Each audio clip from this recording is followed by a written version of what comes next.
Have you ever noticed how no matter the market mode, people still buy groceries, order online, dine out, or upgrade their smartphones? Consumption never really stops. It just evolves. But can this everyday spending turn into a long-term wealth creation story? That's exactly what the Union Consumption Fund is trying to capture, the growth potential of India's rising consumer demand. So let us find out whether investing in this fund is worth our money or not through an in-depth analysis in this video. So hi there, welcome back to holisticinvestment.in, where we help individual investors like you to make the right financial and investment decision to reach your financial goals in a more faster and smarter way. Now before analyzing this fund, let us first understand a few basic details about it.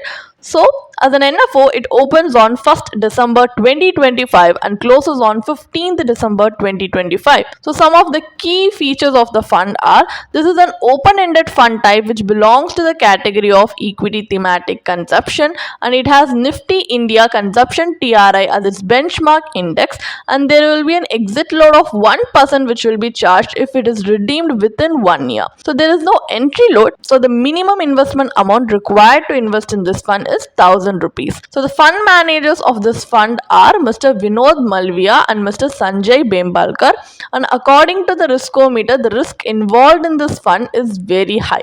So the primary investment objective of this fund is that it seeks to generate long-term capital appreciation by investing predominantly in equity and equity-related instruments of companies benefiting from the consumption theme. So now, as we have a basic idea about this fund, let us move on to the analysis part of the video, where we are going to take a look at the pros and cons of investing in this fund. So let's start with the advantages. Number one, India's consumption story is massive, driven by rising incomes, urbanization, and a young population that loves to spend. From FMCG and retail to autos, consumer durables, and digital services, the opportunities are deep and long lasting. And number two, diverse sectors. So the fund doesn't rely on just one sector.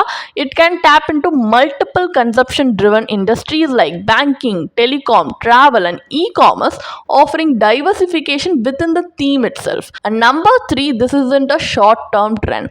As India transitions from a low to a middle income economy, consumption is expected to be one of the key drivers of GDP growth. In other words, this theme aligns with India's long-term economic trajectory. And number four, if India's consumption engine keeps firing, companies benefiting from this trend could deliver strong earnings over time, translating into potential long-term returns for patient investors. So these are some of the advantages of investing in this fund. Whereas the disadvantages are, the cons are: number one, this is not a diversified equity fund. If the consumption sector underperforms, the entire fund could feel the impact. So the risk is concentrated around one theme. Number two, short-term volatility. So consumption stocks can be sensitive to economic cycles, inflation, and changes in spending patterns. That means you might see fluctuations in the short to medium term. And number three, overvaluation risk. High quality consumer companies often trade at premium valuations, which leaves less margin for error if growth slows or expectations miss. And number four, not ideal as a core portfolio holding. Since this is a thematic fund, it's better suited as a satellite holding, something that complements your core diversified investments and not replace them. So what is the final takeaway then? Is investing in the Union Consumption Fund worth it or not? So this fund taps into one of India's most powerful growth stories, the unstoppable rise of consumer spending. But remember, strong themes don't always translate into smooth returns. If you believe in India's long-term consumption boom and can handle short-term volatility, this fund could be worth watching. Just make sure it fits within a well-diversified portfolio and not as your main investment bet.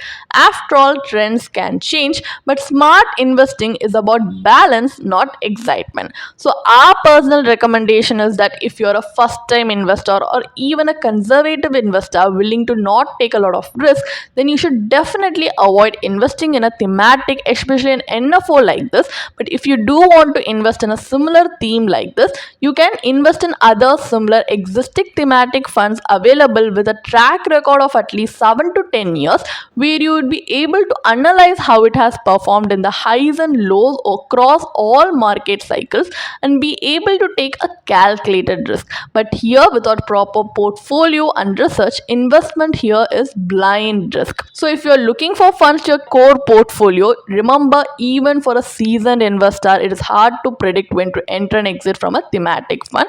So it's better, if you do want to invest in this fund from the get-go, you have some surplus money, you can invest it through a satellite portfolio, as I have mentioned before. Whereas just with the minimum investment amount on a trial basis, you can start investing, and then over the years, if this performs well, you can increase the investment amount accordingly then. But if you still feel like you need some kind of professional guidance, then you can definitely consult with a financial planner who will look into the fund suitability, like investment objective, risk profile, overlap ratio, and allocation, to see whether that aligns with your risk tolerance, your investment objective, and whether how much the overlap ratio is and how much allocation we need to give to this fund to your portfolio, and what kind of financial objectives and goals you have, and what kind of time horizon you have for that in your mind, and whether all this aligns with this fund's objective and stuff like that, so they can strategically guide you into better outcomes. And if you want to gain more professional guidance through a professional financial planner, you can choose to book a one-on-one complimentary consultation with one of our professional financial planner through the link in the description. Also, if you want to gain more investment and financial insights through the leading experts in the finance industry, we also conduct regularly free live webinars through which you can register and gain these insights. The link is in the description. Also, if you like this video, definitely hit like and subscribe to YouTube channel so we can come up with more such financially beneficial content for you. Thank you for watching.